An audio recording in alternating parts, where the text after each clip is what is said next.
Bonsoir, bienvenue dans votre rendez-vous d'actualité. Tout de suite, le sommaire. Mohamed Razouani, nouveau président élu, sera investi demain. Les chefs d'État et délégations étrangères commencent à arriver à Nouakchott.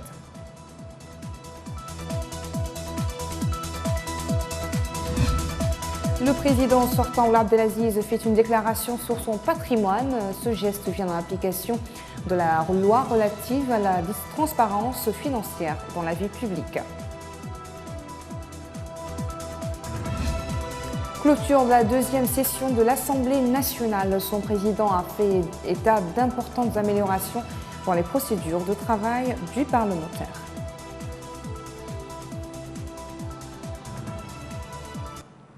Demain, Mohamed Ould Razouani sera investi président de la Mauritanie.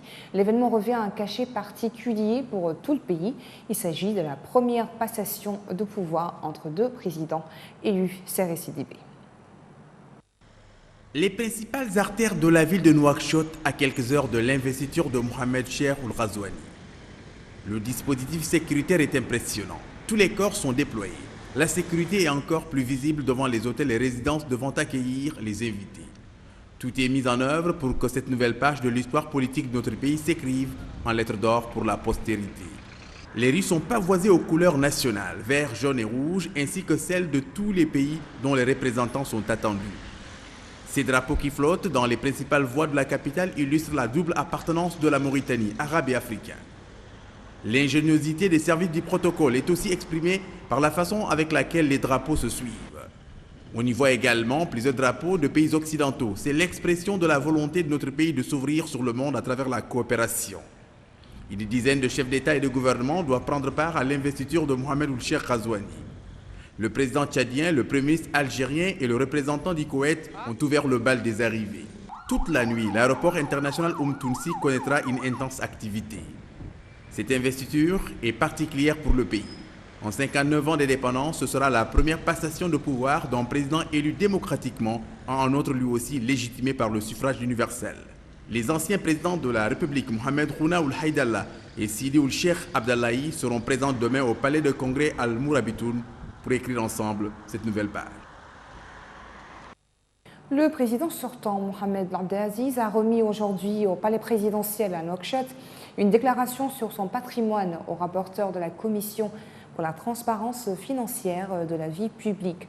La remise de cette déclaration au terme du mandat du président de la République s'est déroulée en présence du président de la Cour suprême et président de la Commission pour la transparence financière de la vie publique. Cette mesure intervient en application de la loi 54/2007 en date du 18 septembre 2007 relative à la transparence financière dans la vie publique appliquée depuis 2010 et qui consacre l'obligation pour le président de la République, le Premier ministre, les membres du gouvernement et les hauts responsables de déclarer leur patrimoine devant la Commission. La deuxième session parlementaire ordinaire pour l'année 2018-2019 a été clôturée aujourd'hui à Nouakchott, conformément au nouvel article 52 de la Constitution et à l'article 55 du règlement intérieur de l'Assemblée nationale. Dans son discours de clôture, le président de l'Assemblée, Cher Beya, a souligné que la session qui s'achève en plus du contrôle traditionnel de l'action gouvernementale, examiner le règlement intérieur de l'Assemblée nationale. Cet examen visait à harmoniser les articles du règlement intérieur avec les dispositions de la loi constitutionnelle 021/2017 qui a établi le statut législatif de cette auguste institution comme étant la seule chambre représentative du Parlement mauritanien. Il a également permis d'importantes améliorations dans les procédures de travail du Parlement en modernisant et en développant les mécanismes des organes de l'Assemblée nationale, selon le président de l'Assemblée. La ministre du Développement rural, Lamina Mintel Routoba, a été primée par l'Organisation arabe pour le développement agricole, AODA. Au cours de cette cérémonie organisée aujourd'hui à Nouakchott, elle a reçu le bouclier de l'organisation par le directeur de l'Organisation arabe pour le développement agricole, par le fait qu'elle est la première femme à présider le conseil exécutif de l'organisation. Le directeur général de l'AODA a indiqué que son organisation restera toujours un support à la direction mauritanienne et à ses orientations visant à développer le secteur agricole et à atteindre une autosuffisance alimentaire durable. Il a aussi précisé que la ministre a été primée pour les efforts qu'elle a déployés ces dernières années au niveau national et arabe. En actualité internationale, le chef du gouvernement tunisien, Youssef Chahed, sera le candidat du parti Tayat Tunis à l'élection présidentielle anticipée du 15 septembre, a annoncé mercredi ce parti. Le Premier ministre s'exprimera sur ce sujet après la fin de la période de deuil d'une durée de 7 jours et décrétée après la mort du président Bechi Caïd Sepsi le 25 juillet, a indiqué un porte-parole du parti Ali Baka. Lancé en début d'année, le parti Tayat Tunis s'est constitué autour de la personne du Premier ministre. Il est devenu la deuxième force au Parlement derrière le parti Ennahda. Chahed est le Premier ministre resté le plus longtemps à la tête du gouvernement depuis la révolution de 2011. Les autorités soudanaises ont annoncé la fermeture de l'ensemble des établissements scolaires à partir d'aujourd'hui et ce jusqu'à nouvel ordre. Cette mesure intervient après la mort de 6 manifestants, parmi lesquels 5 lycéens tués lundi dernier lors d'une manifestation dans une ville au centre du pays. Sid Ahmed Belilatou pour le récit. La mort de ces jeunes manifestants à Al-Aobeid a également entraîné la suspension des négociations qui étaient prévues hier entre le mouvement civil et les militaires au pouvoir, les négociations de la contestation ayant décidé de se rendre dans cette ville. Les habitants d'Al-Aobeid manifestaient contre les pénuries de pain et de carburant. Une association de médecins proches du mouvement de contestation a indiqué qu'un 6e manifestant avait succombé à ses blessures après avoir reçu une balle dans la tête, sans préciser s'il s'agissait d'un lycéen. 5 lycéens ont été tués et plus de 60 blessés, certains par des tireurs embusqués, lors d'une manifestation à Al-Abeid, dénonçant les pénuries de pain et de carburant, ont indiqué les mouvements de contestation et des habitants. Tuer un étudiant, c'est tuer la nation. On scandait dans plusieurs quartiers de la capitale les jeunes manifestants, dont certains portaient leur uniforme scolaire. Le conseil militaire a ordonné au gouverneur de tous les États de fermer les jardins d'enfants, les écoles primaires et les lycées à partir d'aujourd'hui, mercredi, jusqu'à nouvel ordre. Selon l'agence de presse officielle Souna, cette annonce intervient alors que certains des lycéens étudiants se sont rassemblés mardi à Khartoum pour dénoncer la mort de leurs camarades âgés de 15 à 17 ans.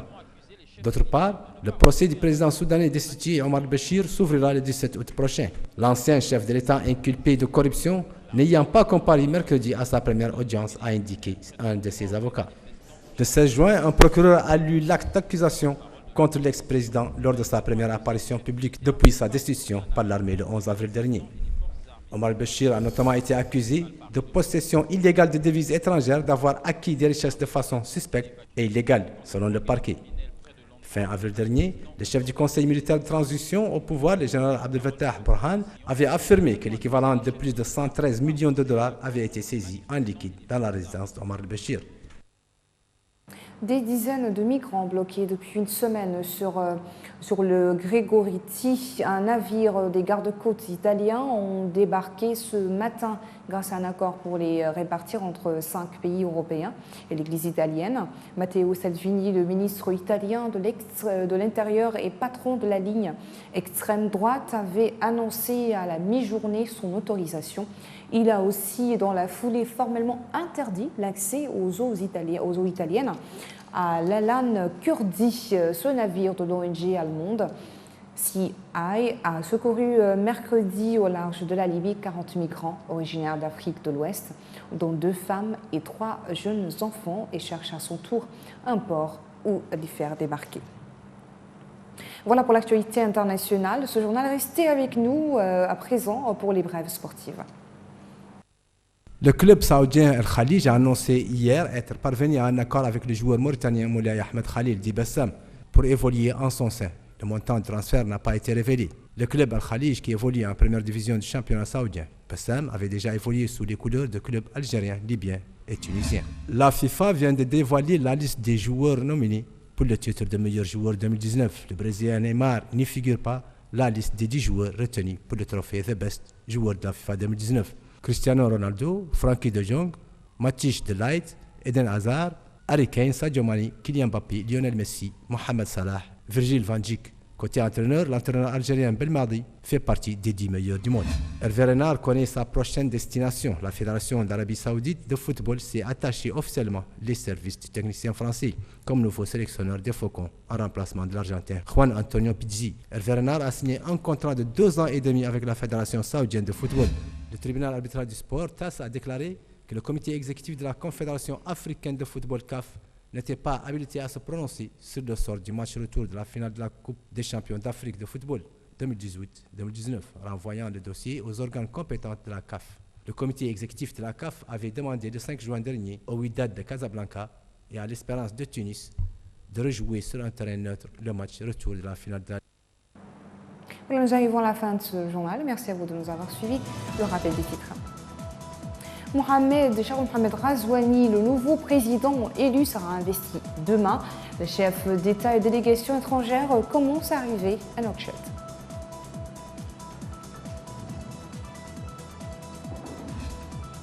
Le président sortant, Abdelaziz, fait une déclaration sur son patrimoine. Ce geste vient dans l'application de la loi relative à la transparence financière dans la vie publique. Et puis clôture de la deuxième session de l'Assemblée nationale. Son président a fait état d'importantes améliorations dans les procédures de travail du parlementaire.